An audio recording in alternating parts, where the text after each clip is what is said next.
doesn't matter if you're overweight, underweight, you can be skinny, you can be fit, you can be big, you can be small, or anywhere in between. But we live in a culture where our appetite drives everything. I'm gonna make a confession. Belly God, that's the title of the message tonight. Because apparently, Paul the Apostle thought that a deity and a belly can be synonymous.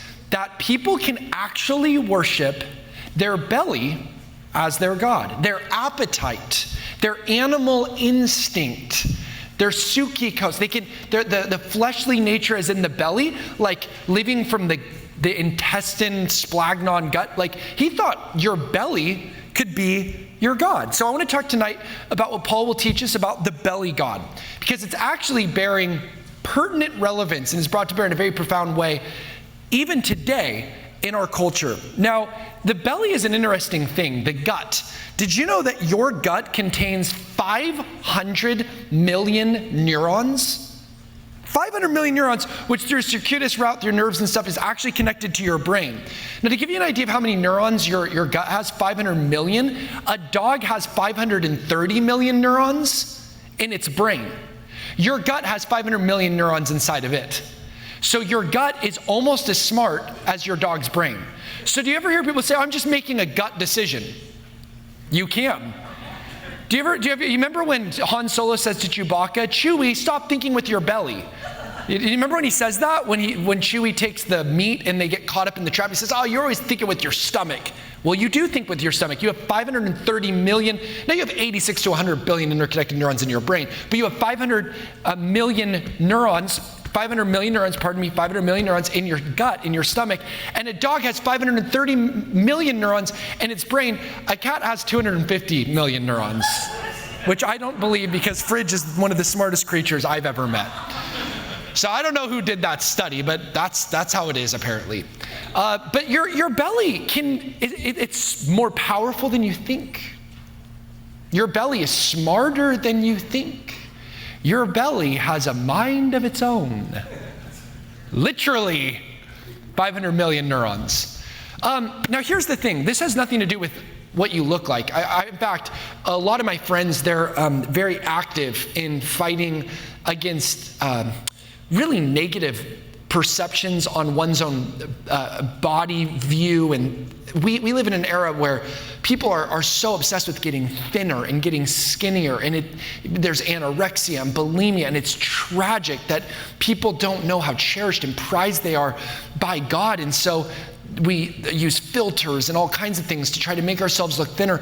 That's not what I'm talking about at all tonight. I'm not talking about at all that kind of stuff. I think that more and more we need advocates. My good friend Cambray, who was here last week, she's huge into helping people overcome eating disorders. We need that in the world so badly. People who overcome eating disorders of bulimia and anorexia and throwing up after they eat and comparing on social media and this horrible self-esteem issue. You need to know you are loved by God just as you are, 100%.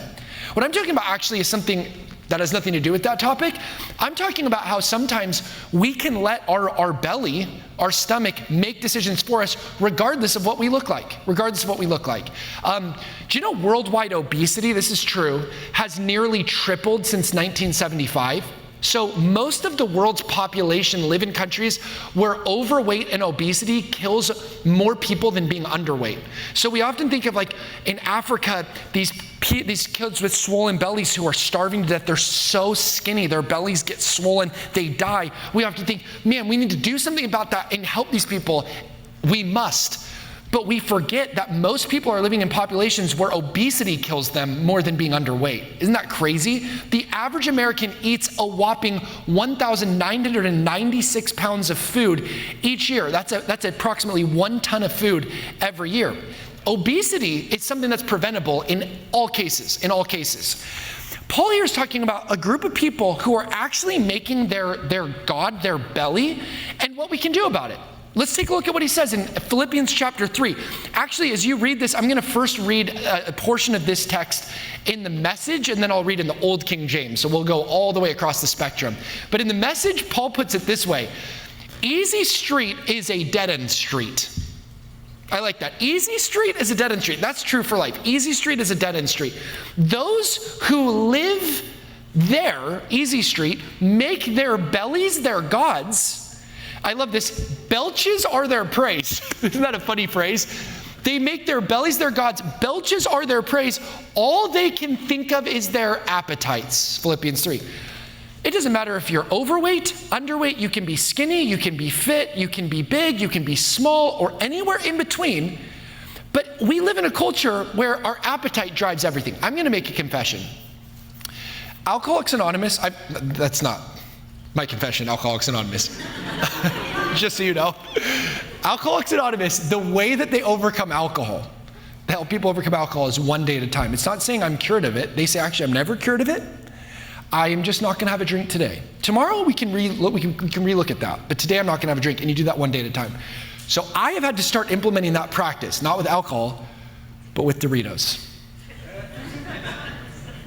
It's a problem. I get headaches after I eat them. I have a hard time sleeping after I eat them. It messes with my enzymes when I eat them. My metabolic reactions start going crazy. Like, I'm not made to eat Doritos. And Doritos, spicier nacho, every time I see them. It's the forbidden fruit. The enemy hisses in my ears, eat them. Sometimes I do. Sometimes I've grabbed the bat and I get sick and I think, why did I do that? The other day, sitting in my loft, I craved Doritos, spicier nachos so bad that I got out of my loft, got into my Jeep, drove to Fred Meyer, got gas. That redeemed what I was about to do. That justified what I was about to do. At least I got gas. Walked into Fred Meyer.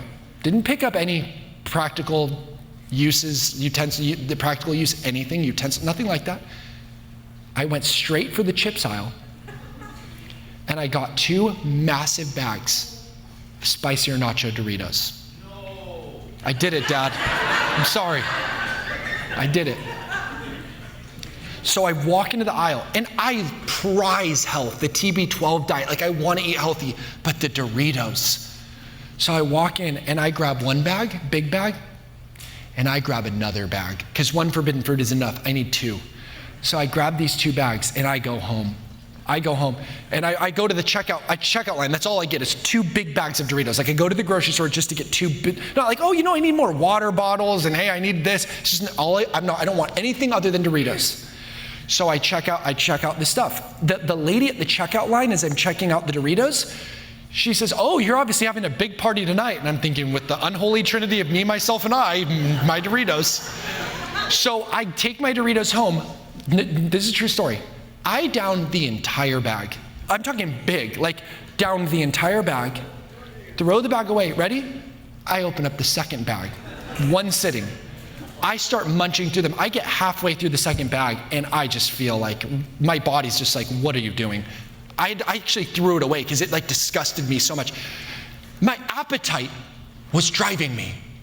And what I'm saying is, this happens to me, this can happen to you, especially in a culture where like Burger King makes their burgers look sensual. It's like a seductive voice. It's like dripping ketchup. It's almost like a romantic commercial with the burger. You know what I'm saying? Like, this is just the culture. These burger companies will pay however much millions of dollars to get their ad on the Super Bowl, so we'll eat, so our appetite will drive everything. Why? Because we live in a culture, hey, you can go work it off, you can be in shape, but do you know what I mean? When your appetite is just driving, you're out of control. You know the fruit of the Spirit is self-control, but we live in a culture where appetite drives so much. Paul says that's actually what's going on with the people who he's discussing, not just dogs who are legalists, but people who make their gods their bellies. Now, I want to go into what he says in the Old King James. Before I do that, though, I want to say that where we're going to land, though, is how grace will take us further than beating ourselves up or, going according to the law. Now I'm just saying, you know what? I might have Doritos tomorrow, but I'm not going to have them today. I might tomorrow, though. Who knows? I love what Charles Haddon Spurgeon said. The grace of the Spirit comes only from heaven and lights up the whole bodily presences. We're going to land with grace. That's where we're going to land. Ben Courson here. Thank you so much for watching my new YouTube channel. Make sure to smash that like and subscribe button, share this video with all your friends, and hit that bell so you're notified every time a new video comes out. May the hope be with you.